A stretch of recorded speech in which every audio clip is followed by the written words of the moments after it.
Hello everyone, welcome to this class. We are here in this session to embrace the IXMB learning experience, जहाँ पे होती है आपकी preparation 50% faster.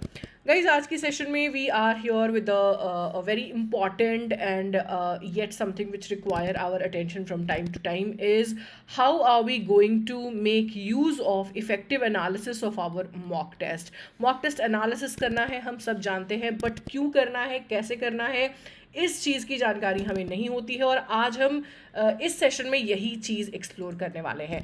तो brace your self for the next 10 to 15 minutes of this session.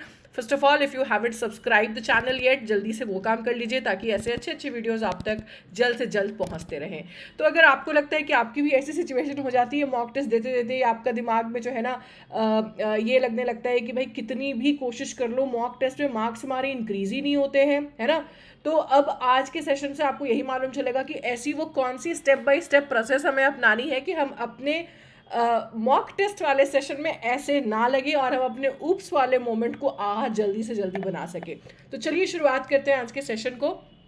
सबसे पहले ये समझ लीजिए कि मॉक टेस्ट क्या है. मॉक टेस्ट आपके दिमाग का जिम सेशन है, ठीक है. जैसे आप जिम में अपने वेट्स उठाते हो और बस चले नहीं जाते हो और अपने प्रोग्रेस भी चेक करते हो, वैसे ही याद रखिए मॉक टेस्ट में भी सिर्फ अटेम्प्ट करने के बाद आपको आपका मॉक टेस्ट का विंडो क्लोज नहीं कर देना है. आपको अपना जो है ना फॉर्म सुधारना है, यहाँ पे एनालिसिस करनी, ताकि आपको आपकी जो वीकनेस है ना वो समझ में आए और ताकि आप अपने गलतियों को दोहराने से बच पाएंगे, है ना, और अपने इस प्रिपरेशन को नेक्स्ट लेवल तक पहुंचा देंगे. ठीक है, तो यही सोचना है हमें कि मॉक से जो है ना बस 1 घंटे या 2 घंटे का रिश्ता नहीं है, हमारा जन्मों जन्मों का रिश्ता है. तभी जाकर आप अपना एक फ्रूटफुल एनालिसिस उससे निकाल कर पाओगे. ठीक है, तो सबसे पहले क्या सोचना है हमें कि बस अटेम्प्ट देकर मैं अपना विंडो क्लोज ना करूं. सेकेंड चीज़ के ऊपर आते हैं और वो है हमारा एक्चुअली मॉक टेस्ट के लिए पहला स्टेप, वो है हमारा परफॉर्मेंस का रिव्यू. समझ लीजिए आप शर्लॉक होम्स हैं, समझ लीजिए आप एक स्पाई हैं, है ना, आप एक मिशन पे भेजे गए हैं जहां पर आपको ये पता करना है कि डिटेक्टिव की तरह एनालाइज करो भाई कहाँ कहाँ किसने सबूत छोड़े हैं. तो मतलब आपको यही देखना है कि स्कोर कार्ड देखना है अपना, और स्कोर कार्ड देखने के बाद कुछ सवाल पूछने हैं आपको खुद से और इसी का जवाब हमें ढूंढना है. तो भाई पहला सवाल ये है कि क्या पूरा सेक्शन अटेम्प्ट किए बिना मेरा टाइम खत्म हो गया था. सेकेंड क्वेश्चन पूछना है क्या इजी क्वेश्चंस छूट गए मेरे से या मैंने सारे अटेम्प्ट किए, क्या सिली मिस्टेक की वजह से मेरे मार्क्स कट गए. ये 3 सवाल पहले आपको खुद से पूछना है. याद रखो दूध का जला जो है ना वो छाछ भी फूक फूक कर पीता है, लेकिन एनालिसिस करके अगर आगे बढ़ोगे ना तो आपको याद रखना है कि आगे जाके आपको इस तरह से फूकने की ज़रूरत नहीं पड़ेगी. You will be able to understand your mistakes well. कम से कम हम ये चीज़ तो इंश्योर कर ही पाएंगे स्टूडेंट्स इस रिव्यू के बाद कि मेरी जो सिली मिस्टेक्स है ना वो मेरी ख़त्म हो जाए. क्योंकि जनरली मैं अपने क्लास के दौरान ना ये वाली प्रॉब्लम बहुत सारे स्टूडेंट्स से सुनती हूँ कि मैम ये चीज़ें पता थी हमें बट फिर भी जो है ना मैंने जल्दी जल्दी में ये अटेम्प्ट कर दिया, या मैंने इंस्ट्रक्शन ठीक से नहीं पढ़ा, या ये वाली पॉइंट जो है ना वो मैंने ध्यान में रखी ही नहीं, है ना. तो ये वाली चीज़ हमको यहाँ पे बच्चे इग्नोर करना है. दूसरी पॉइंट पे आते हैं, वो है हमारा वीक एरियाज. तो मैंने इसके पहले कई बार आपको ये बताया कि हाँ मॉक टेस्ट हमें वीक एरिया आइडेंटिफाई करने में हेल्प करता है, लेकिन सबसे बड़ी बात है कि हम एक्सेप्ट नहीं कर पाते हैं कि हमारा वीक एरिया है.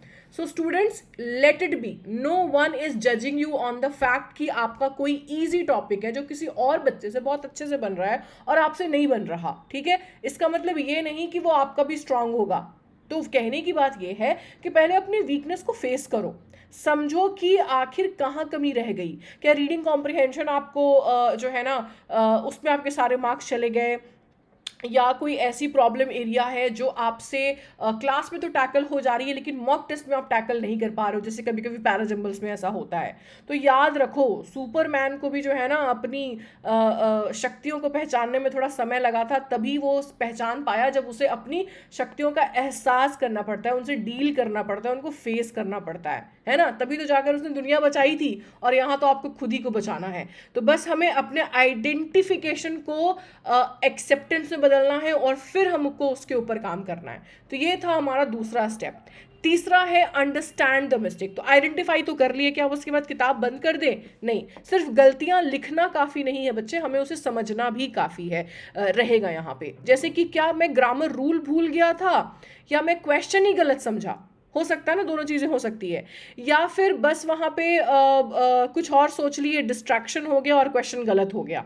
तो ये जो वाई का सवाल है ना, कि वाई दिस मिस्टेक हैपेंड, ये क्वेश्चन आपको पूछना है खुद से, कि ये वाला अगर बग, ये वाला इशू अगर मैंने रिजॉल्व कर लिया ना बच्चे, तो परफॉर्मेंस अपने आप ही स्मूथ हो जाएगा। क्योंकि जैसा मैंने बोला, एटलीस्ट सिली मिस्टेक्स तो हम काबू में कर ही लेंगे। फिर आता है सबसे इंपॉर्टेंट बात, जो हम सब जानते हैं कि समय ही पैसा है, टाइम इज मनी, राइट? तो याद रखिए, आपके एग्जाम में भी जो है ना, ये आपको उतना ही हेल्प करेगा। मतलब एनालाइज ये करो कि आपने कहाँ कहाँ टाइम बर्बाद किया बच्चे, क्योंकि इफेक्टिव यूटिलाइजेशन तो वही हो गया जब आपका सवाल का आंसर सही हुआ। आपको ये सोचना है कि क्या मैंने किसी एक ही क्वेश्चन पे ज़रूरत से ज़्यादा समय तो नहीं लगा दिया, या फिर इजी क्वेश्चंस को जल्दी जल्दी करने में गलत तो नहीं कर दिया। तो हर सेक्शन के लिए ना एक टाइम स्पेसिफाई करो अपने दिमाग में, और उस पर कंट्रोल करना सीखो। अगर मैंने सोच लिया है कि मैं रीडिंग कॉम्प्रिहेंशन ना 10 मिनट से ज़्यादा स्पेंड नहीं करूँगा, तो ये कंट्रोल रखिए वहाँ पे। याद रखिए, टाइम मैनेजमेंट या समय जो है आपके पैसे की तरह होता है, ना ज़्यादा आप इसको इन्वेस्ट कर सकते हो और ना बहुत ज़्यादा सेव करने की ज़रूरत है। तो उतना ही इन्वेस्ट करें जितना जिसकी ज़रूरत है, ठीक है? ये रही बात हमारी रिवाइज और अटेम्प्ट की। अब क्या हो जाता है ना कि हमने आइडेंटिफाई कर लिया, हमने एक्सेप्ट कर लिया, हमने एक स्ट्रैटेजी बना ली, ठीक है, लेकिन अब हम उस स्टेट में नहीं रह पाते हैं कि हमें सारी चीज़ें जो है ना वो एक साथ एक ही तरीके से याद रहे। तो याद ये रखना है कि हमें एक्शन भी लेना है ना, बस हमें स्ट्रैटेजी बनाकर एक किताब में बंद नहीं कर देनी है। तो जो कॉन्सेप्ट समझ में नहीं आए या आपको ऐसा लगे कि ये मुझे ना थोड़ा सा और से मेहनत करने की ज़रूरत है, उसे रिवाइज करो।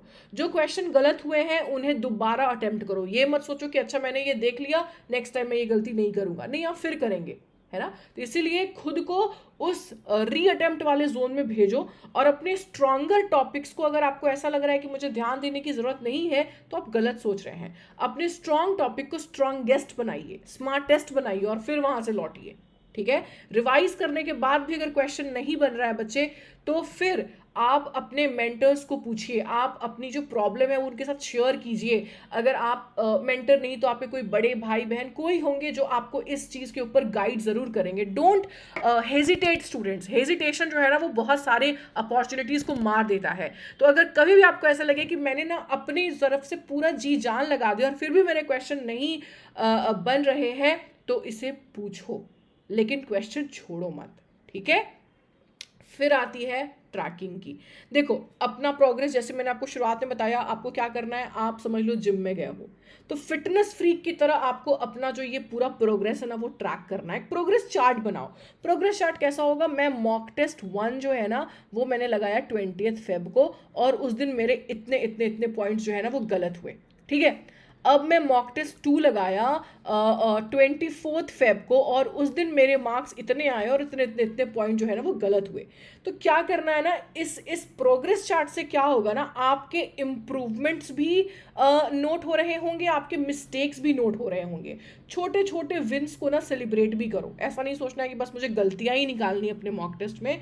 याद रखो, Rome was not built in a day guys. तो बस आपको यही सोचना है कि मेरे जो मॉक टेस्ट में जो इम्प्रूवमेंट्स है ना वो मुझे अचानक से MT1 के बाद MT2 में दिखाई नहीं देगा, लेकिन हाँ, जब ये छोटे छोटे छोटे छोटे स्टेप्स आप लेकर हो सकता है MT10 या MT9 पर पहुंचेंगे, तब आपको सिग्निफिकेंट कॉन्फिडेंस और इम्प्रूवमेंट दिखाई देगा आपके प्रोग्रेस में, ठीक है।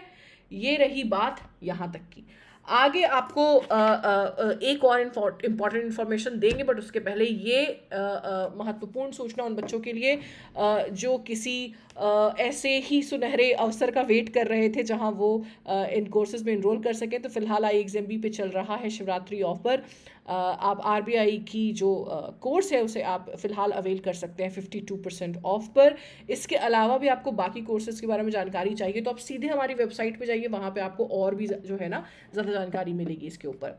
Apart from that, those students who are only looking for the mock test part, mock test kit में भी आप सीधा इनरोल कर सकते हैं and at a very nominal fee of 143, ज़्यादा जानकारी के लिए आप सीधे वेबसाइट पे जाइए, या कोई सवाल है तो आप इस वीडियो के नीचे कमेंट में भी पूछ सकते हैं। तो मैंने आपको बोला था कि मैं आपको एक महत्वपूर्ण सूचना और दूंगी, और वो है आज का बोनस टिप। मैं आपको 2 बोनस टिप यहाँ पे दे रही हूँ गाइज। पहला, रीडिंग के टर्म्स में, इंग्लिश के टर्म्स में आप याद रखो, आपका जो न्यूज़पेपर है ना वो आपका हुक्म का इक्का की तरह काम करेगा।